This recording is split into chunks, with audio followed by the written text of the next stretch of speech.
as dit, tu continues à le faire, Seigneur. Jésus t'avait capable de faire ce que tu promets, Seigneur. Que ton nom soit glorifié, que ton nom soit béni. Au nom de Jésus.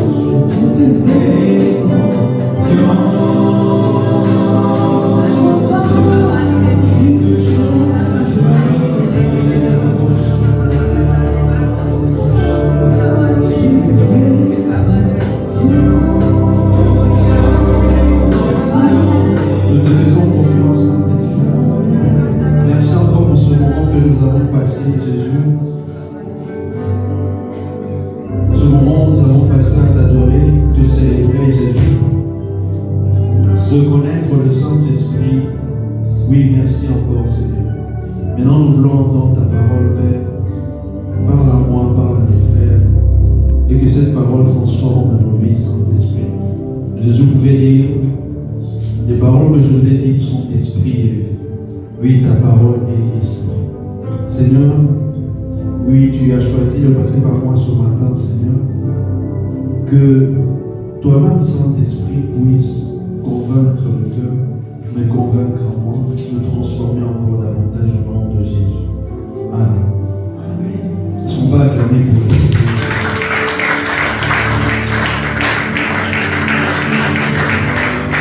Est-ce qu'on peut acclamer pour le Seigneur Jésus?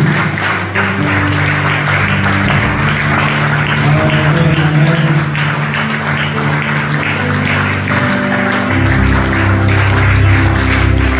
Amen.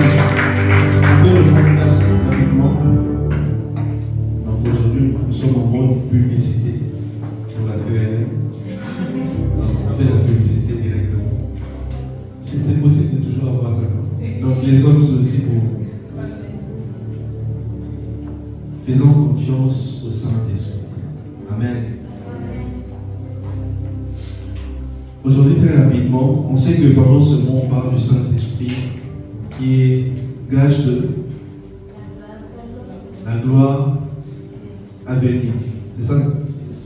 Saint-Esprit, gage de la gloire à venir. Et ce matin, le thème, c'est une question que le Seigneur nous pose.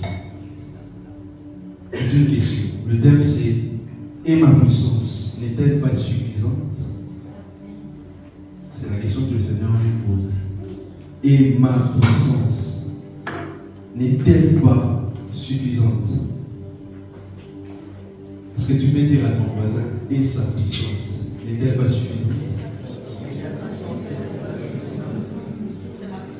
Il faut répéter encore. Et sa puissance n'est-elle pas suffisante? Vous comprenez le sens de la question? Est-ce qu'on comprend le sens de la question? Cette question évoque trois choses. Avant que nous puissions lire le texte de base, comme je disais, ce thème ou bien cette question évoque trois choses. Premièrement, ce thème s'adresse à nous, en tant qu'Église, en tant que communauté.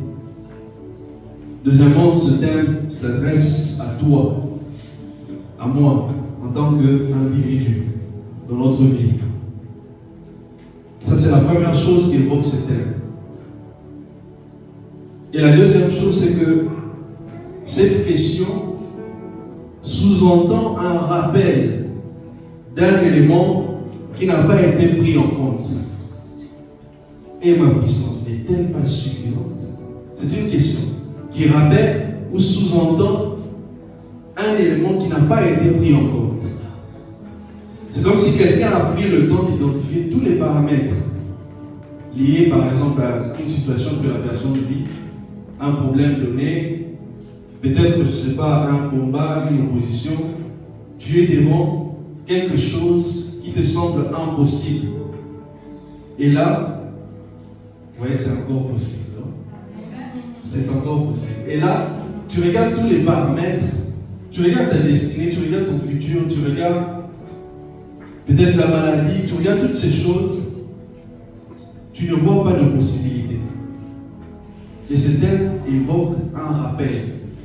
Et ma puissance n'est-elle pas suffisante? C'est comme si, je ne sais pas, on amène à tout le monde un cadeau et puis on vous oublie vous. Quelle serait votre réaction? Vous allez dire quoi? Et moi alors? Voilà. C'est la question que le Seigneur nous pose. Et ma puissance n'est-elle pas suffisante? Tu as regardé tout ce qui entoure ce problème. Tu as regardé tout ce qui entoure peut-être les circonstances de l'Église. On parle de plusieurs personnes qui vont se déplacer. On ne sait pas ce que l'Église va devenir l'année prochaine. On a regardé à tout ça. Mais la question, le Seigneur nous pose une question. Et ma puissance n'est-elle pas suffisante? Au lieu de nous inquiéter, pensons à sa puissance. La troisième chose, c'est que ce terme fait référence au sens restreint de sa puissance, mais au sens général, ce terme fait référence au Saint-Esprit. Pourquoi? Parce qu'il est le détenteur de cette puissance.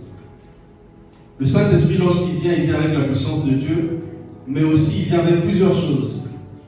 Mais aujourd'hui, on se focalise principalement sur la puissance du Saint-Esprit. Ce terme peut être reformulé en ceci. Et le Saint-Esprit n'est-il pas suffisant? Et le Saint-Esprit n'est-il pas suffisant? Peut-être tu te bats contre un péché, je ne sais pas moi. Mais le Saint-Esprit n'est-il pas suffisant pour ça?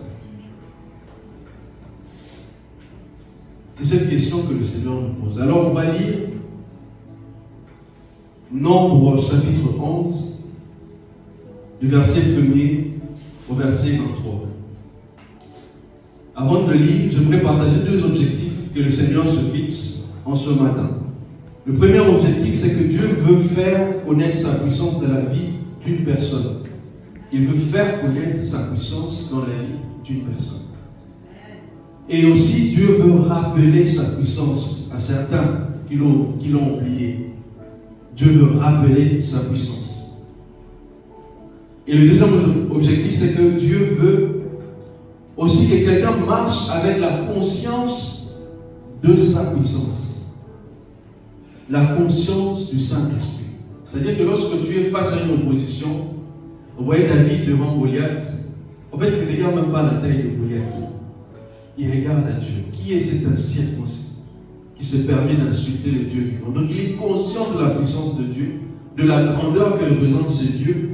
Et cette conscience fait en sorte que, en fait, les insultes de Goliath ne passent pas devant lui, en fait, puisqu'il était conscient de ce que Dieu était capable de faire.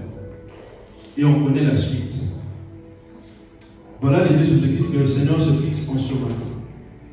Nombre chapitre 11, du verset 1 au verset 23. On peut se tenir debout pour lire la parole de Dieu. Je suis dans la version français courant.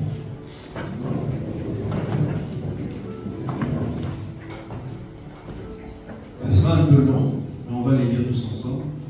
La Bible dit: un jour, les Israélites adressèrent au Seigneur des plaintes amères. Lorsque le Seigneur entendit cela, il se mit en colère. Il envoya contre eux un feu qui ravagea l'extrémité du camp. Le peuple supplia Moïse à grand cri. Celui-ci intercéda auprès du Seigneur et le feu s'éteignit. Verset 3. On donna à cet endroit le nom de Tabéra, ce qui signifie incendie, car c'est là que le Seigneur avait incendié leur camp. Verset 4. Un autre jour, les étrangers d'origine diverses qui se trouvaient parmi les Israélites furent obsédés par l'envie de manger de la viande. Retenez bien ça. Par l'envie de manger de la viande. Les Israélites eux-mêmes recommencèrent à se plaindre en disant: si seulement nous avions de la viande à manger. Ah, nos repas en Égypte, quel souvenir! Le poisson gratuit, les concombres, les melons, les poireaux, les oignons et l'ail. Donc, quand il se rappelle, le goût revient. Il pouvait que se plaindre auprès de Dieu. Verset 6. Ici, rien de tout cela. Nous dépérissons à force de ne voir que de la manne. Et pourtant, la manne dans l'Exode 16, ils avaient réclamé le pain, la manne. Le Seigneur avait envoyé cela. Le verset 7. La manne avait la forme des graines de coriandre et était blanchâtre comme la résine du lélium. Pendant la nuit, elle se déposait sur le camp en même temps que la rosée.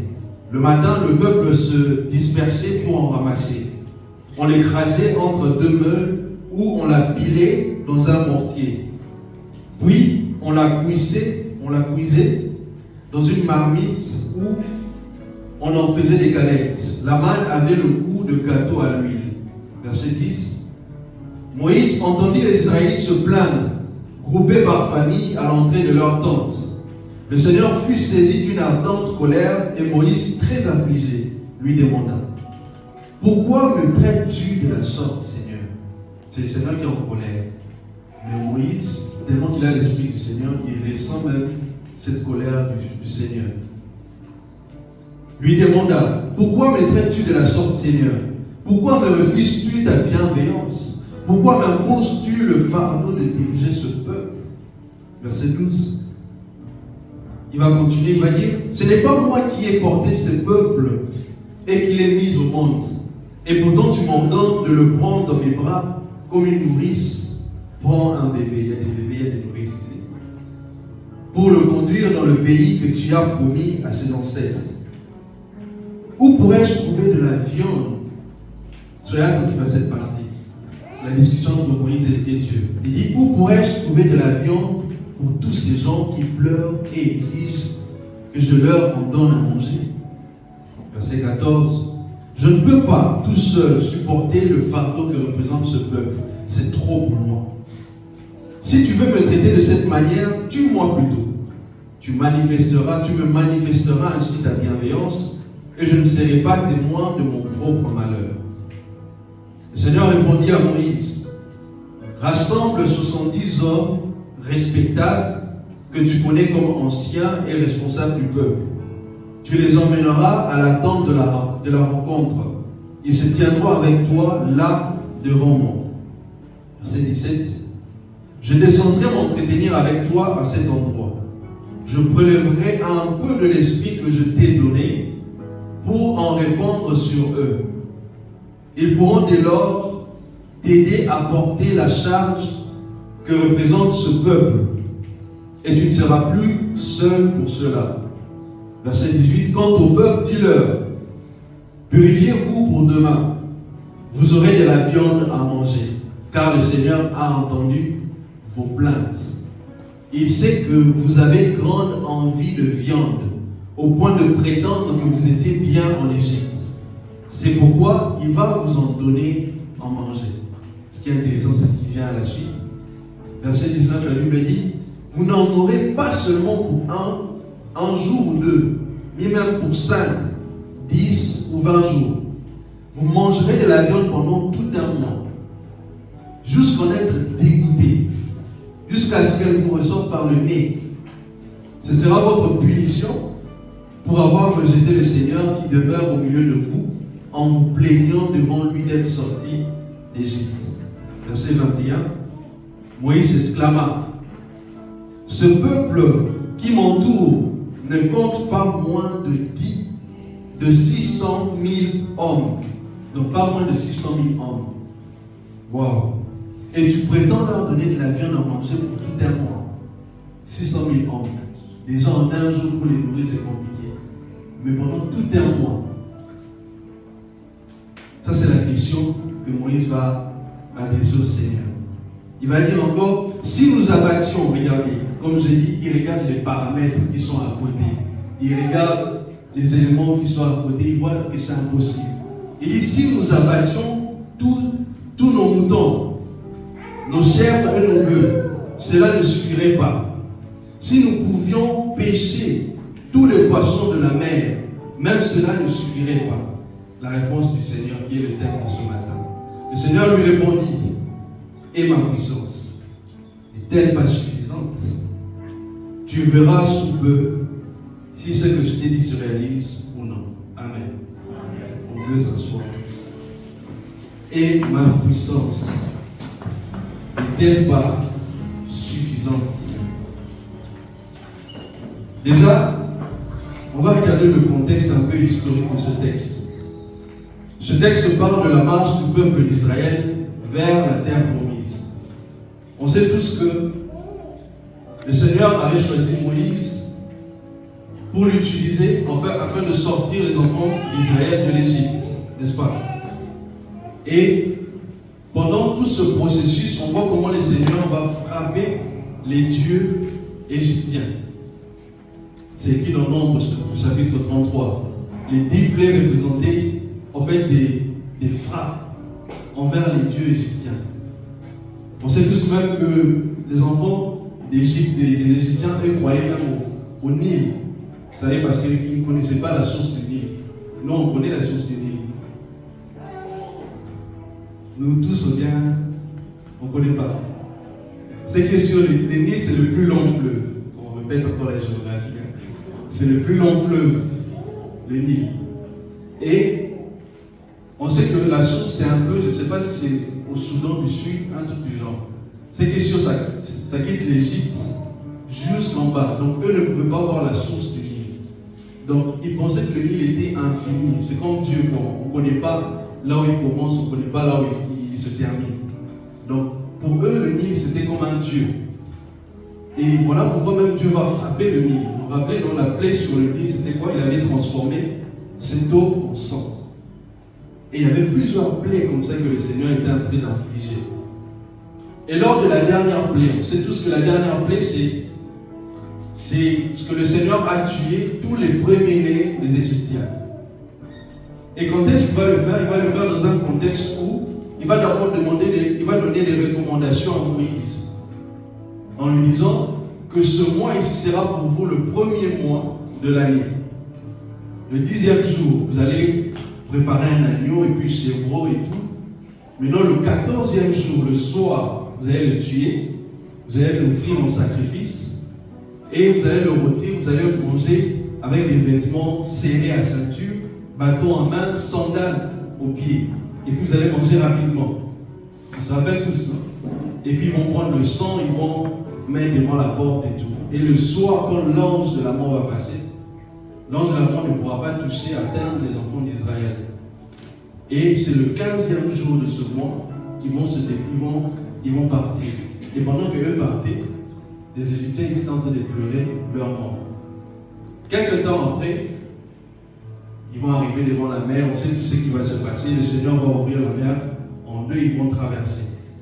Mais depuis qu'ils avaient quitté le 15e jour du premier mois de leur année, le mois de la Pâque et tout, depuis qu'ils avaient quitté jusqu'à l'entrée dans le désert du Sinaï, ça fait 3 mois. Ils ont fait 3 mois. Le 3e mois, ils sont entrés dans le désert du Sinaï. Et lorsqu'ils sont entrés dans le désert du Sinaï, ils ont campé juste à côté du mont Sinaï.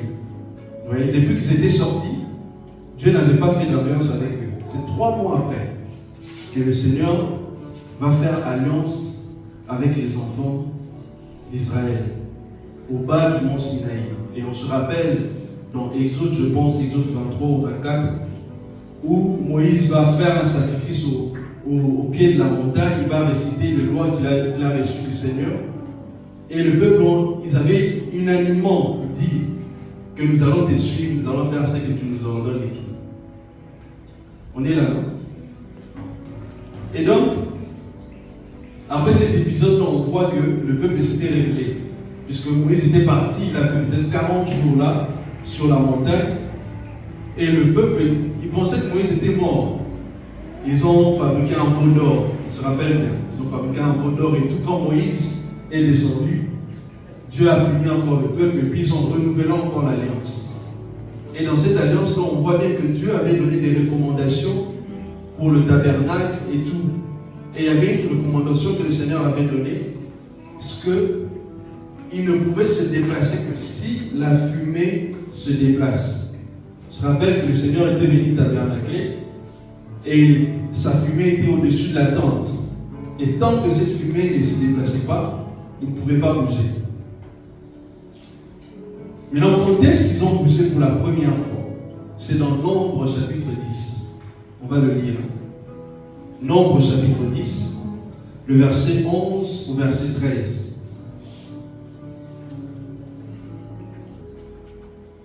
La Bible dit, le 20e jour du 2e mois, durant la 2e année après la sortie d'Égypte, Donc c'est durant la deuxième année, après la sortie d'Égypte, soit 1 an et 9 mois, depuis qu'ils sont entrés dans le désert du Sinaï. Puisque le désert du Sinaï, c'était 3 mois. Si on fait les calculs, ça fait 1 an et 9 mois.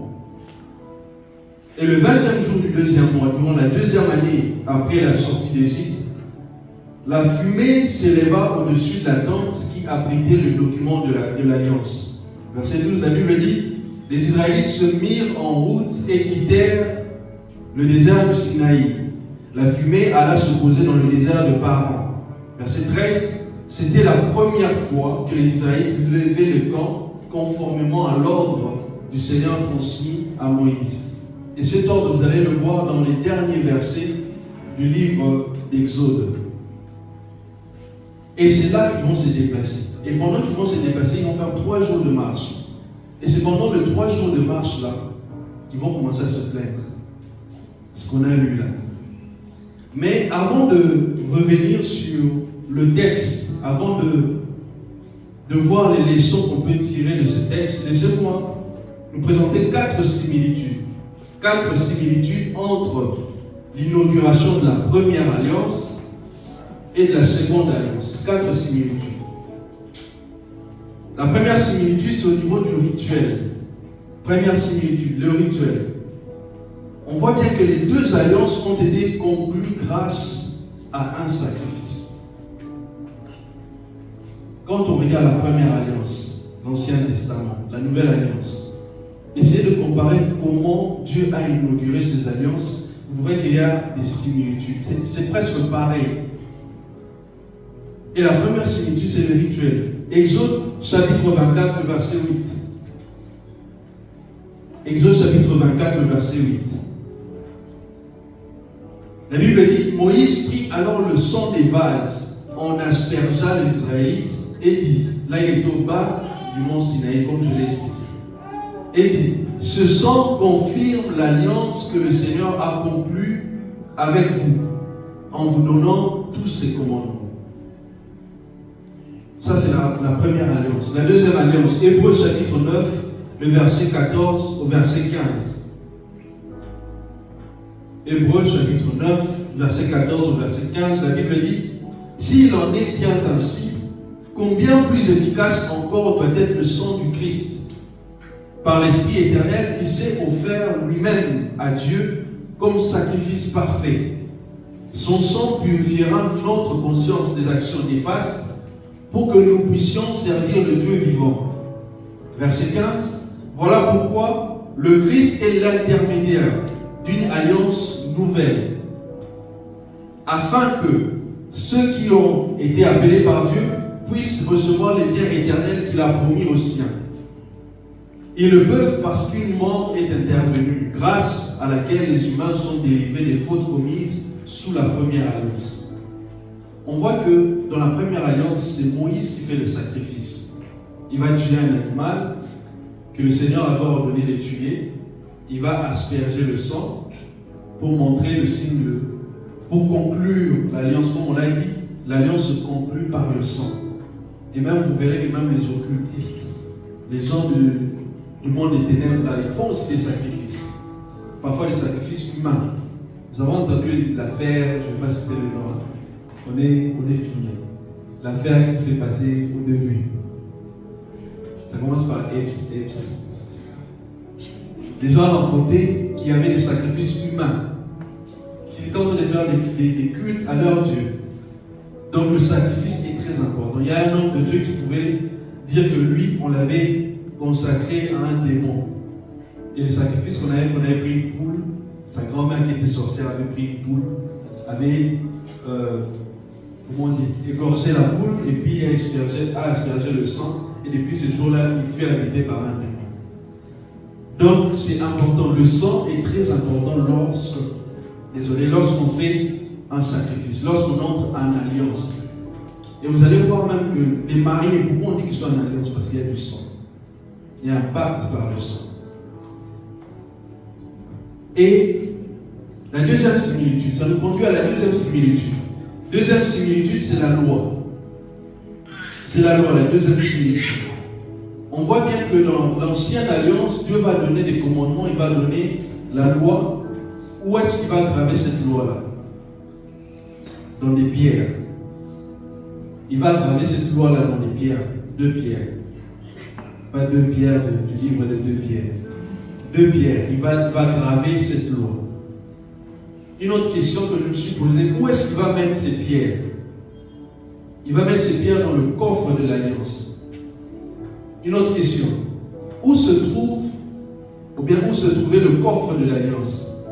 Le coffre de l'Alliance se trouvait dans le lieu très saint. Ça, c'est la première alliance. La deuxième alliance, Hébreux, chapitre 10, le verset 16.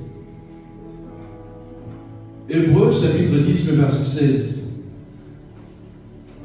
La Bible va dire, voici en quoi consistera l'alliance que je conclurai avec eux après ces jours-là. Déclare le Seigneur. Il dit quoi? J'inscrirai mes instructions dans leur cœur. Je les graverai dans leur intelligence. C'est un peu similaire. D'une part, on grave dans les pierres on va mettre dans le coffre de l'Alliance dans le lieu très saint. D'une autre part, Dieu dit, il grave ça où? À l'intérieur de nous. Maintenant, la question que je me pose encore, où se trouvait le coffre de l'Alliance? Dans le lieu très saint. Le lieu très saint, c'est dans le tabernacle. Et où se trouvent les instructions de Dieu dans la nouvelle alliance? C'est en nous. Et c'est ce qui va me conduire à la troisième similitude. Vous verrez que Dieu, lorsqu'il conclut l'alliance, qu'est-ce qu'il fait? Il vient tabernacler. On peut afficher l'image du tabernacle. Il vient tabernacler. Je sais que c'est un peu technique pour certains, mais c'est quelque chose de très important à comprendre. Il conclut l'alliance, il vient tabernacler. Et dans la deuxième alliance, il conclut aussi l'alliance, il vient aussi tabernacler. Et quand vous regardez le tabernacle, le temple, le tabernacle ou l'être que nous formons, vous verrez qu'il y a une similitude. 3 parties. On a les parvis, le lieu saint et le lieu très saint. Nous avons le corps, l'âme, l'esprit.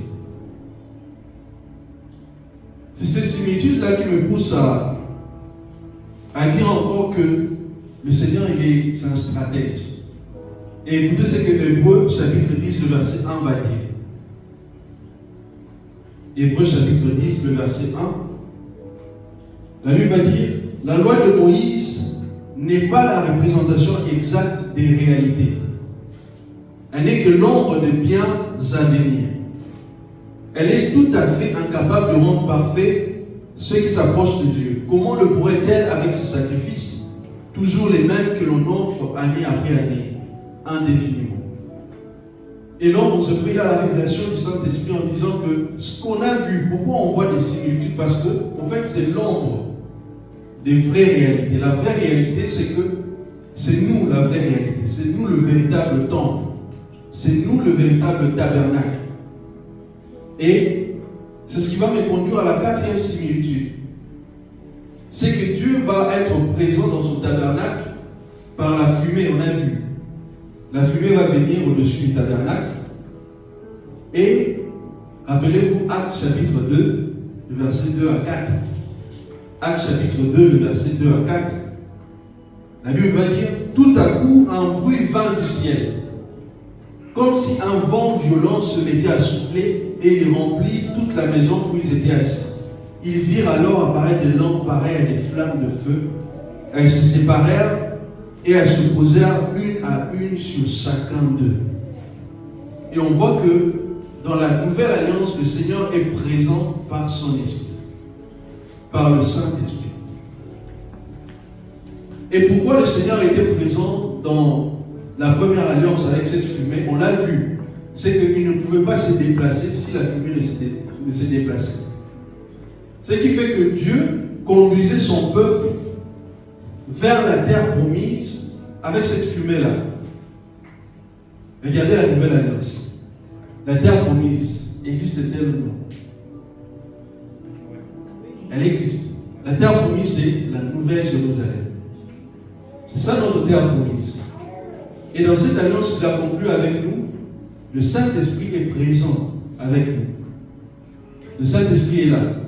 Et qui doit nous conduire vers cette nouvelle Jérusalem? C'est le Saint-Esprit. D'où, en tant qu'enfant de Dieu, on ne peut pas faire comme on veut. On doit être conduit par le Saint-Esprit. C'est ça même la vision de la modération bien du culte de ce matin. C'est que nous devons être conduits par le Saint-Esprit. Rappelez-vous, il y a des gens qui ne sont pas entrés dans la terre promise. Ce qui fait que nous aussi, on doit faire attention. Si on ne suit pas le Saint-Esprit, parce que Paul pouvait dire que soit vous suivez les œuvres de la chair, soit vous suivez les œuvres de l'Esprit. Si on ne suit pas le Saint-Esprit, il est possible, je dis bien qu'il est possible, je n'affirme pas totalement, parce qu'il y a beaucoup de débats sur la terre du salut ou pas. Mais il est possible que nous puissions rater la terre promise, la nouvelle Jérusalem, le ciel, le paradis. Et donc nous devons mener une vie qui est conduite par le Saint-Esprit. Parce que c'est lui qui est Dieu lui-même présent parmi nous et qui nous accompagne vers cette terre promise. Alors, lorsqu'on regarde ces similitudes, on peut donc tirer des leçons de ce que les enfants d'Israël ont vécu durant leur marche avec Dieu. Comment Dieu réagissait même. On peut tirer beaucoup de leçons. Parce que c'était l'ombre de choses à venir. Et aujourd'hui, nous vivons véritablement les vraies réalités. Alors, le cœur de ces messages, ce sont ces leçons. La première leçon qu'on doit tirer. Première leçon. La première leçon, c'est que nous devons, on l'a chanté, faire confiance à Dieu. Faire confiance à Dieu, peu importe les temps et les circonstances. Faire confiance à Dieu. Mais nous devons faire confiance à Dieu.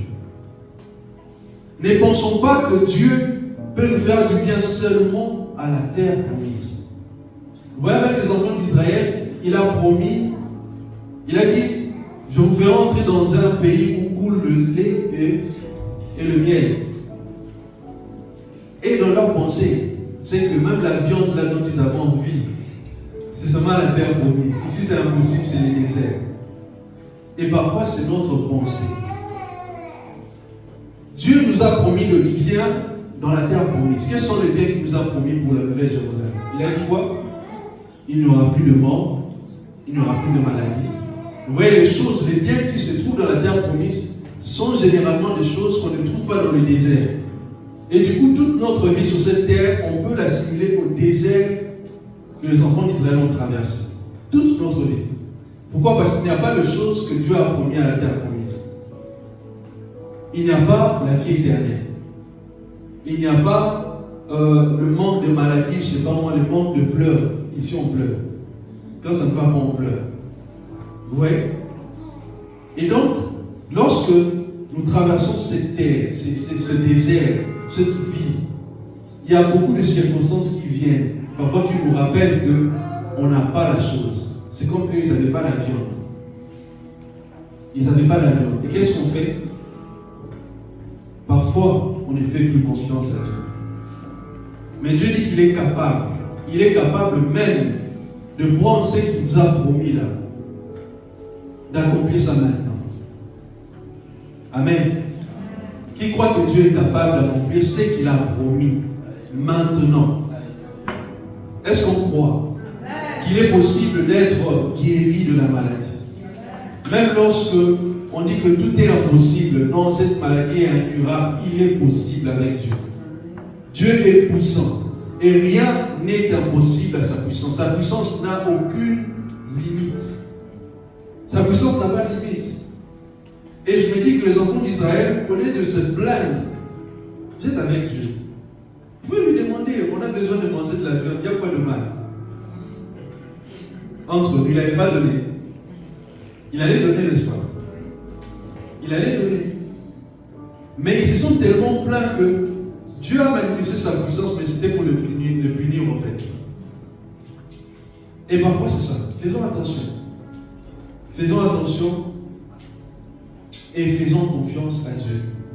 On voit encore cette mentalité dans Jean chapitre 11, le verset 21 au verset 24. Jean Jean chapitre 11, verset 21, verset 24. Il y a toujours cette mentalité que Dieu a promis les choses, oui, c'est pour le futur, c'est pas pour maintenant. Regardez. Au verset 21, Marthe dit à Jésus, Seigneur, si tu avais été ici, mon frère ne serait pas mort. Mais je sais que même maintenant, Dieu te donnera tout ce que tu lui demanderas. Jésus lui dit, ton frère se relèvera de la mort. Regardez la mentalité que nous avons. Marthe va dire, Marthe répondit, je sais qu'il se relèvera de la résurrection des morts au dernier jour. Parfois c'est ça. On croit bien que Dieu peut te rendre riche, Dieu peut te t'emmener dans la gloire. Oui, mais la gloire va venir là. Pas maintenant. Maintenant, là, je ne crois pas qu'il peut me rendre riche, je ne crois pas qu'il peut me guérir, je ne crois pas qu'il peut faire tout ce qu'il a promis là. Mais parfois, on croit. Et voilà cette mentalité. Marthe avait cette mentalité. Je sais qu'il se relèvera de la mort au dernier jour. Mais Jésus, on sait ce qu'il a fait. Il dit, si tu crois, tu verras la gloire de Dieu. La bonne nouvelle de ce matin, c'est que vous voyez la gloire à venir. Dieu peut te faire goûter sa nature. De telle sorte que la gloire à venir ne soit plus la gloire à venir, mais qu'elle soit une gloire présente. C'est possible.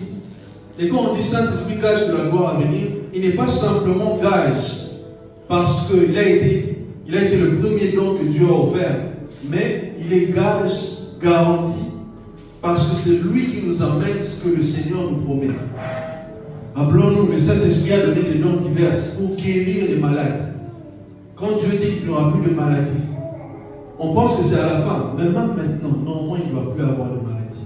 Il faut se révolter, il faut prier, il faut invoquer le Saint-Esprit. Et parfois, on oublie cet élément. Voilà pourquoi le Seigneur nous pose encore la question ce matin. Et ma puissance n'est-elle pas suffisante? Et mon Esprit Saint n'est-elle pas suffisant? On se plaint trop. Lui, il n'est pas suffisant en fait. J'aime bien un joueur du continent. Un joueur du continent, on le sait tous, c'est une légende. Vous savez, il est passé dans une émission. L'émission s'appelle The Bridge, le pont. Les gens qui regardent le football connaissent un peu cette émission-là. Et il est en train de rencontrer quelque chose qui s'est passé. Finale Champions League. Vous connaissez la Ligue des Champions d'Espagne? Finale Champions League 2006. Barcelone est mené 1-0 face à Arsenal, l'équipe du président. Barcelone est mené 1-0.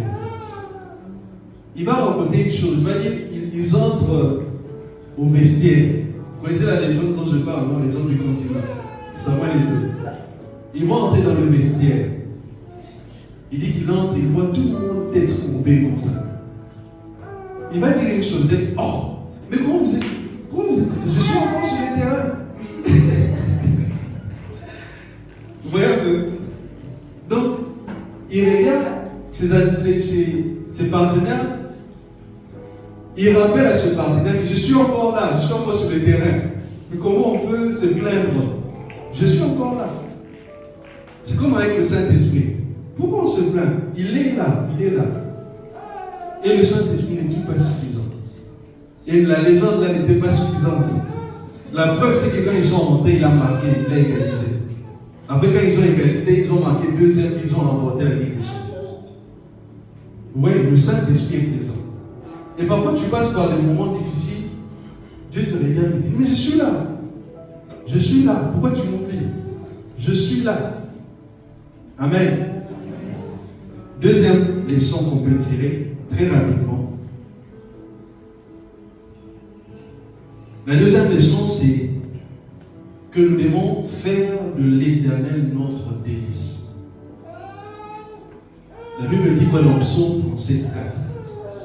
Fais de l'Éternel tes délices et il te donnera ce que ton cœur désire. Ils ont désiré de la viande. Lorsque je me dis que c'était possible d'avoir cette viande-là de façon facile, c'est que eux, ils n'aimaient pas Dieu. Ils n'avaient pas l'amour de Dieu en eux. Je me dis que si ils aimaient Dieu, ils aimaient le suivre, ils aimaient toute sa personne, Dieu allait donner même la viande là sans même qu'ils puissent demander. Et parfois c'est ça. Parfois on se plaint de beaucoup de choses, mais Dieu peut te donner ce que ton cœur désire sans que tu puisses demander. La seule chose à faire, fais de lui ton plus grand plaisir. Fais de lui ton plus grand plaisir. Que tu trouves en Dieu ton plus grand plaisir. Le problème, c'est que Dieu n'accorde pas la viande directement parce que ils ont fait de la viande leur plus grand désir en ce moment. Dieu est passé à côté. C'est d'abord la viande, la viande, la viande. Mais si Dieu était en première position, cette viande-là même, il suffisait seulement de dire à Dieu, Seigneur, je te donne la viande, il allait donner. Puisque sa puissance est suffisante. Faisons de l'Éternel notre délice. Jésus pouvait dire, le premier commandement, c'est aime ton Dieu de tout ton cœur, de toutes tes pensées, de toute ton intelligence, de toute ta force. Aimons le Seigneur. La troisième leçon que nous devons retenir de ce texte, c'est que nous ne devons pas laisser le monde dicter nos envies et nos désirs. Nous ne devons pas laisser le monde dicter nos envies et nos désirs. Très souvent, on demande à Dieu, ou bien on se plaint de Dieu, auprès de Dieu plutôt, des choses qu'on a vues dans le monde. C'est plus que l'iPhone, je ne sais pas moi combien est sorti. Tu n'as pas ça qui te fait, ah Seigneur, les païens, ils ont des iPhones. C'est quoi, iPhone combien maintenant? 18. 19. Seigneur, le païen, mon iPhone combien? Le païen, il roule dans des carrosses, tout ça là. Et nous alors, tout ça. Ne laisse pas le monde dicter tes envies, tes désirs. Ne laisse pas. Tu vas te plaindre auprès de Dieu pour rien. Alors qu'il est capable de le faire. Et quand je dis ne laissons pas le monde dicter nos envies, c'est qu'on a vu, il y a eu deux phases. Première phase, ils se sont plaints, ils ont laissé. Deuxième phase, la Bible dit au verset 4. Nombre chapitre 11, au verset 4. Nombre chapitre 11, verset 4. La Bible va dire, je vais aller rapidement ici. Un autre jour, les étrangers d'origine diverse, c'est le monde. Les étrangers d'origine diverse qui se trouvaient parmi les Israélites furent obsédés par l'envie de manger de la viande. Un jour c'est eux, un autre jour c'était le peuple qui était d'origine diverse parce qu'ils n'étaient pas sortis seuls aussi. Il y avait aussi d'autres esclaves qui étaient sortis avec eux. Et c'est eux qui avaient envie de manger de la viande. Et ça a inspiré les Israélites à avoir aussi envie de manger de la viande. Comment nous nous comportons quand on regarde peut-être la vie d'une personne après d'avancer? Est-ce que tu envies la personne? Dieu pouvait dire n'enviez point. Vous n'êtes pas au même stade. On n'est pas, nous tous, à la même saison.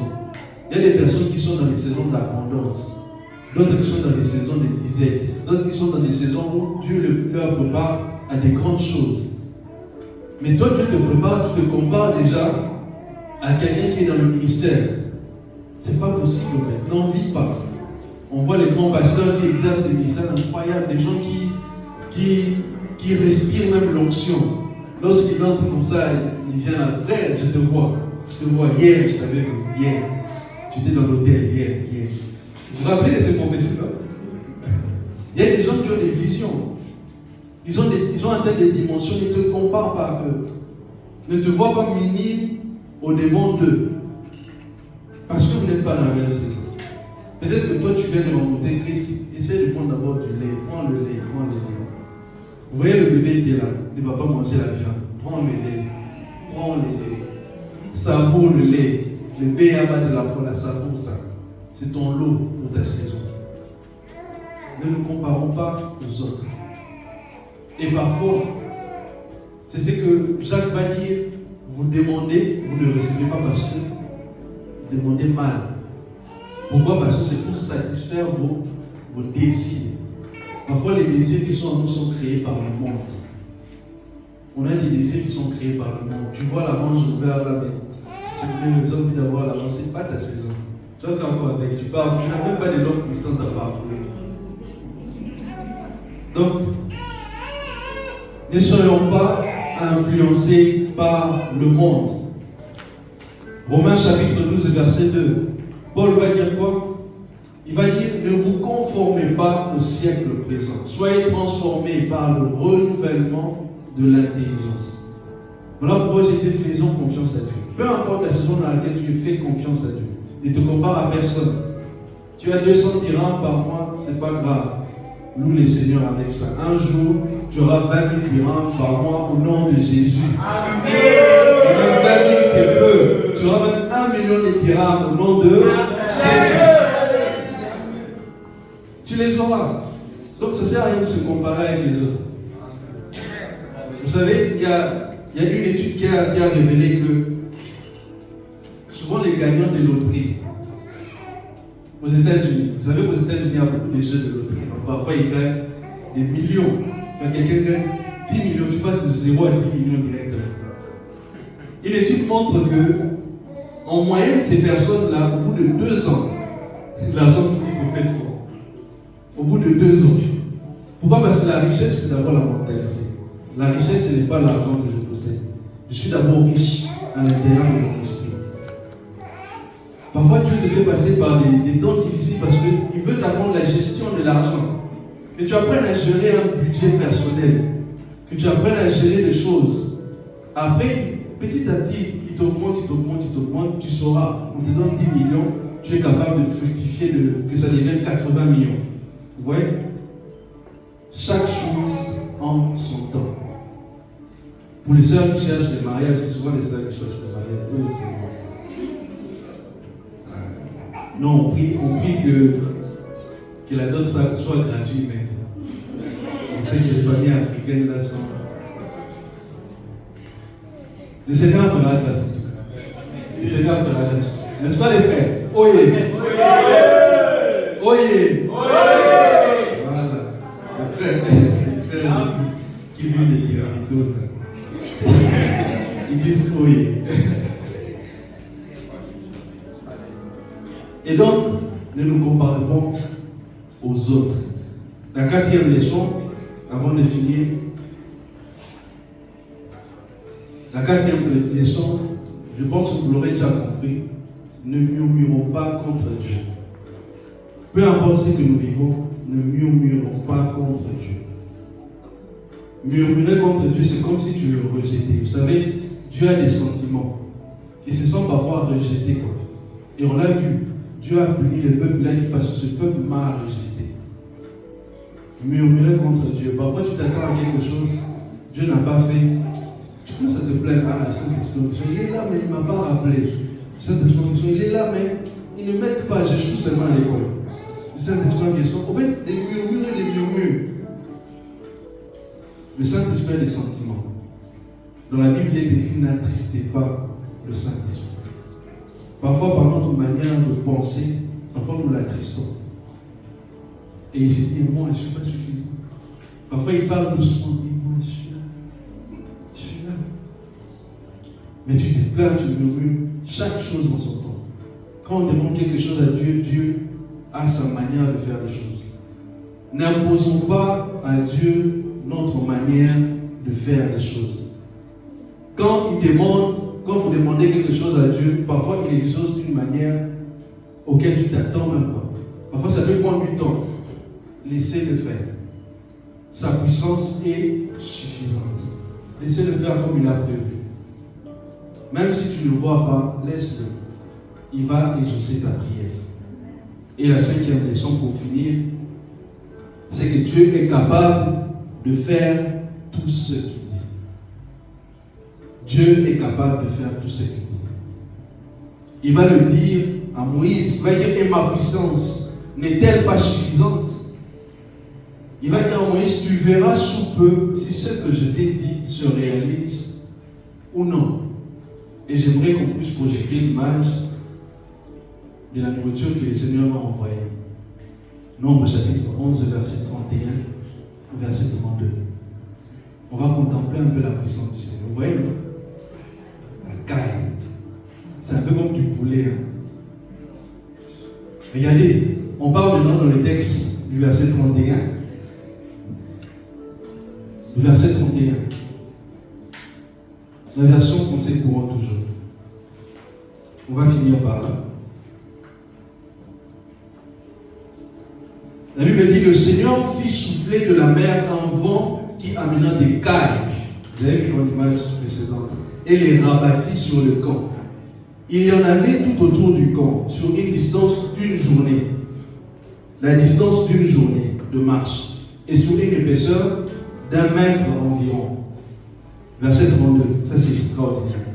Le peuple passa ce jour-là, la nuit suivante et le lendemain. 3 jours. Donc la nuit, le jour suivant, le lendemain, vous faites les ramasser. Vous ramassez. Et puis la Bible dit, celui qui en ramassa le moins, on avait plusieurs milliers de kilos. Plusieurs milliers de kilos. Ça veut dire que c'est 2 ou plusieurs milliers. Déjà, 1 millier de kilos, ça fait combien? 1000 kilos de cailles. Celui qui a ramassé le moins. 1000 kilos de cailles. Regardez la puissance de Dieu. 1000 kilos de cailles. Faisons un peu le calcul. Quand on va au marché là, 1 kilo de poulet, ça coûte combien? 1 kilo de poulet, ça coûte combien? Ça dépend. Si ce sont, prenons les prix par exemple, 25, 30 dirhams. Prenons un prix fixe, 25 dirhams, 1 kilo. 1000 kilos, ça coûte combien? Fois 1000. 25 000 dirhams. Ça c'est 1000 kilos. Mais on dit celui qui a ramassé le moins, on avait plusieurs milliers de kilos. Donc il pouvait avoir 2000, 3000, 9000, 10 000 kilos. Faites maintenant. Prenons une personne qui a ramassé, on va dire 10 000 kilos, c'est-à-dire 10 tonnes. Faisons le calcul. 1000 kilos, 25 000 dirhams. Faisons fois 10, ça fait combien? 250 000 dirhams que tu ramasses. Ma puissance n'est-elle pas suffisante? On se plaint. Oh Seigneur, je n'ai pas 200 dirhams, je n'ai pas 100 dirhams. N'est-elle pas capable de te donner 1 million de dirhams? C'est tout à fait possible pour lui. Il est capable de le faire. N'est-il pas capable de résoudre la situation de ta famille, la situation personnelle que tu traverses? N'est-il pas capable de le faire? Voilà pourquoi aujourd'hui le Seigneur t'a juste posé une question. Et ma puissance n'est-elle pas suffisante? Que le Seigneur bénisse.